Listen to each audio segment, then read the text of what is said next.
Hello दोस्तों, आज मैं UP TET 2026 Hindi previous question बहुत इम्पोर्टेंट लेके आई हूँ। इसमें बहुत जो वेरी वेरी इम्पोर्टेंट महत्वपूर्ण प्रश्न है वो 20 हैं। जो हिंदी का पेपर यहीं से पूरा का पूरा आ जाएगा। जो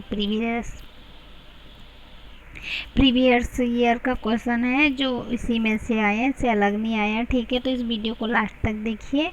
मेरे चैनल को सब्सक्राइब कीजिए, टेक दीप्ति को। ठीक है, टेक दीप्ति 0.572 को।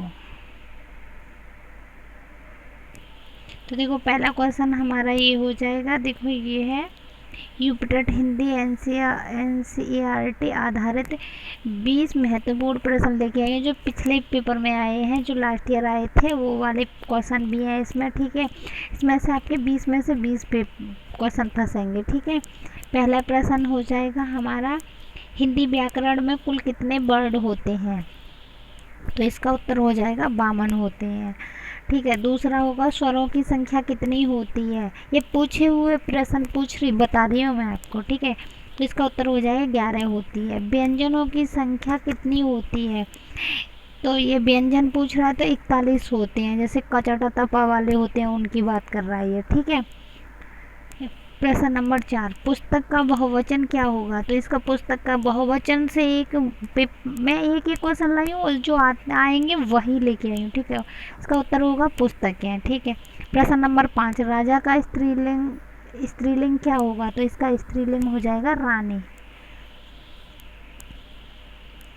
ठीक है, गगन का तद्भव शब्द क्या बनेगा? तो मैंने पिछले वीडियो में भी बताया था, तद्भव, तत्सम, ब्लोम शब्द इस तरीके से मैंने और भी वीडियो बताई है, पर इसमें मैं आपके जो प्रीवियस पेपर है ना वो लेके आई हूँ। ठीक है, ये बहुत इंपॉर्टेंट है। गगन का तद्भव शब्द क्या होगा? तो गगन का तद्भव रूप प्रचलित नहीं है। ठीक है, हिमालय में कौन सा समास आएगा? तो हिमालय में तत्पुरुष समास आएगा। समास से भी प्रश्न पूछा जाता है।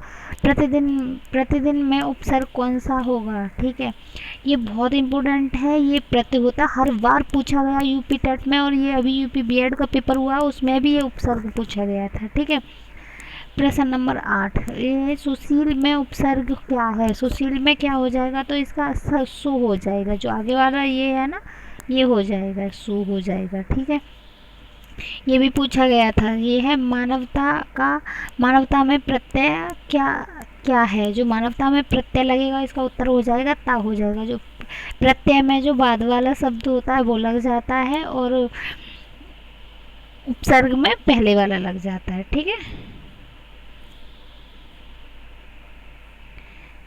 घर का भेदी लंका ढावे का अर्थ होगा अपना व्यक्ति ही सबसे अधिक नुकसान पहुंचाता है। इस तरीके से मुहावरे पूछता है। ठीक है, भारत भारती के रचयिता कौन है? तो इसका उत्तर हो जाएगा मैथिली शरण गुप्त। रचना भी पूछी जाती है यूपी टेट में, याद रखना। ठीक है, गोदान के लेखक कौन है? मुंशी प्रेमचंद है। देखो, इसमें 15 नंबर आएंगे तो वो आपके ग्रामर से आएंगे, 15 नंबर आपके साहित्य से आते हैं यूपी टेट में। ठीक है, कबीर के गुरु कौन थे? जो कबीर के गुरु कौन है? तो रामानंद हैं। ठीक है, सूर सागर के रचयिता कौन है? तो ये सूर सागर के सूरदास हैं। ये मैंने आपको पूरे बता दिए हैं, आप मेरी वीडियो को पिछली को देख सकते हैं। ठीक है, साकेत साकेत किस काव्य के रूप में प्रसिद्ध हैं? तो इसका हो जाएगा उर्मिला केंद्रीय महाकाव्य में हो जाएगा। ठीक है, प्रश्न नंबर 16, नर का पर्यायवाची क्या है? नर का पर्यायवाची क्या हो जाएगा? तो इसका उत्तर हो जाएगा मनुष्य। ठीक है, प्रश्न नंबर 17, मूक का विलोम शब्द क्या है? तो मूक का क्या होगा? बाचाल होगा। ठीक है, प्रश्न नंबर 18, कमर टूटना मुहावरे का अर्थ क्या होगा? तो इसका उत्तर हो जाएगा अत्यधिक थक जाना। ठीक है, कमर टूट जाना, थक जाना, इस तरीके से मुहावरा आता है। उसमें 100% आता है। 15 नंबर आपके इसके आ जाते हैं। कभी कभी 15 से 18 दे देता है इसमें ग्रामर में, हिंदी ग्रामर में, और कभी कभी साहित्य में बढ़ जाते हैं क्वेश्चन। ठीक है, साकेत किस महाकाव्य?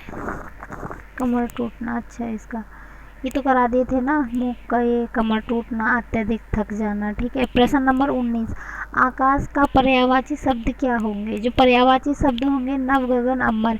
तो ये पूछ लेता है इसमें, तो आकाश का पर्यायवाची क्या है, इसमें तो ज़्यादा बता दिए हैं। वैसे ऑप्शन देगा आपको, और इसमें से ये है ना, इसमें से एक देगा तुमको बस, ठीक है। प्रश्न नंबर 20 भाषा सीखने का सबसे स्वाभाविक माध्यम क्या है?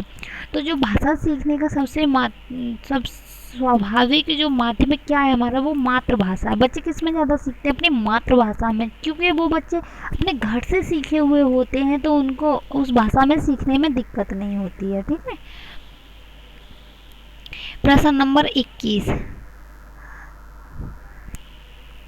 रसमरथी के रचयिता कौन है? तो इसके रामधारी सिंह दिनकर हैं, ठीक है। प्रश्न नंबर 22 का, यशोधरा की रचयिता कौन है? तो ये इसकी यशोधा की कौन है रचयिता? इसका उत्तर हो जाएगा मैथिली शरण गुप्त हैं, ठीक है। तो कितनी है? मैथिली शरण गुप्त हैं, ठीक है।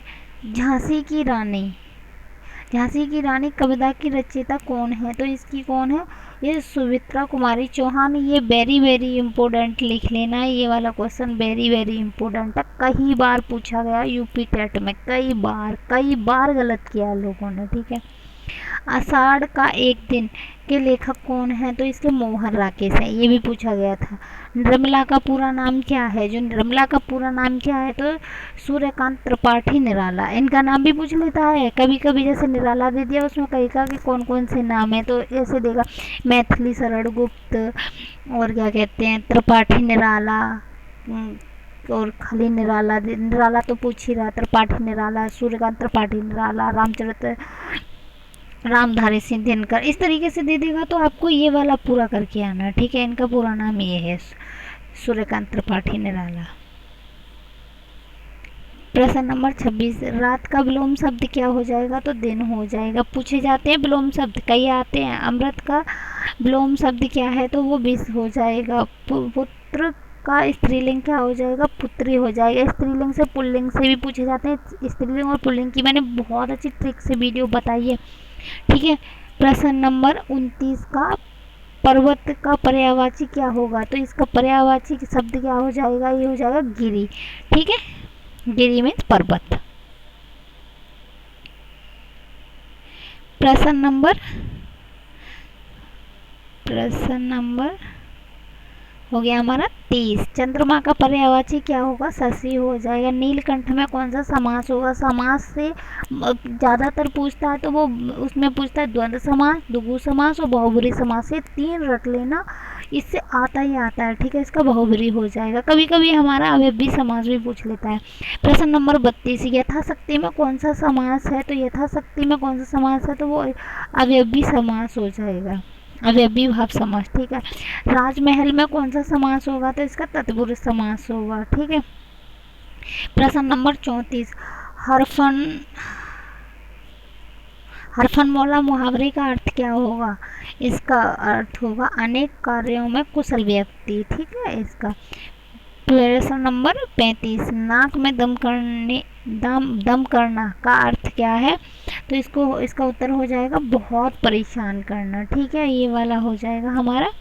ये मुहावरे भी पूछता है, ठीक है। नाक में दम करना, ये तो अभी बताया था मैंने। ये है हाथ पीले करने का अर्थ क्या है? विवाह करना, ठीक है। जल में रहकर मगर से बैर का अर्थ क्या हो जाएगा? शक्तिशाली से शत्रुता करना, ठीक है। ये हमारी कहावतें भी पूछी जाती है। हिंदी की प्रथम कहानी कौन सी मानी जाती है? तो इंदुमती मानी जाती है, ठीक है। प्रश्न नंबर 39, हिंदी के आदि कवि किसे कहा जाता है? तो चंद्रवरदाई को कहा जाता है, ठीक है।